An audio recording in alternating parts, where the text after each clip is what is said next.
Course వ్యతిరేకంగా జరుగుతున్న సమ్మెను జయప్రదం చేయండి.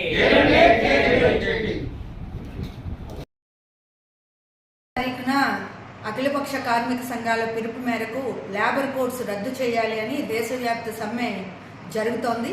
ఈ సమ్మెను జయప్రదం చేయాలని యావత్ కార్మిక వర్గానికి పిలుపునిస్తున్నాం.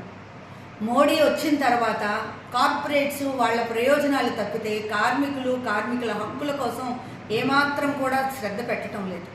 2014లో ఒక్కసారి మాత్రమే లేబర్ కాన్ఫరెన్స్ జరిగింది. అప్పటి నుంచి ఇప్పటి వరకు లేబర్ కాన్ఫరెన్స్ జరగలేదు. కనీస వేతనాలు ఊసు లేదు. అలాగే ఇతర కార్మిక చట్టాలు ఏవి అమలు చేయట్లేదు. కానీ ఇప్పుడు 44 కార్మిక చట్టాలని రద్దు చేసి 4 లేబర్ కోడ్స్ని తీసుకొచ్చి కార్మికుల యొక్క జన్మతః హక్కైన సమ్మె హక్కును రద్దు చేయాలి అని చెప్పి మోడీ ప్రభుత్వం ఆలోచన చేస్తోంది. దీన్ని ఎట్టి పరిస్థితుల్లోనూ కార్మిక వర్గం సహించకూడదు. కార్మికులు అనే వాళ్ళకి కనీస వేతనం, గౌరవంగా బతికే హక్కు, అన్ని రకాలుగా జీవించే హక్కు ప్రతి కార్మికుడికి ఉంది. సంపదను సృష్టిస్తున్నది కార్మికులే.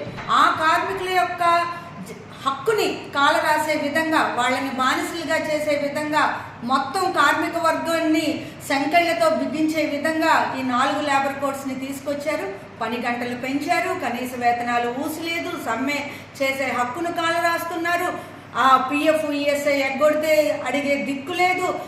ఇంతకుముందు పిఎఫ్ ఈఎస్ఐ ఎగ్గొడితే వాళ్ళు జైల్లో పెట్టేవాళ్ళు, ఇప్పుడు జరిమానాతో సరిపెడుతున్నారు. అలాగే కొత్తగా ఉద్యోగాలు లేవు. ఉన్న ఉద్యోగాలు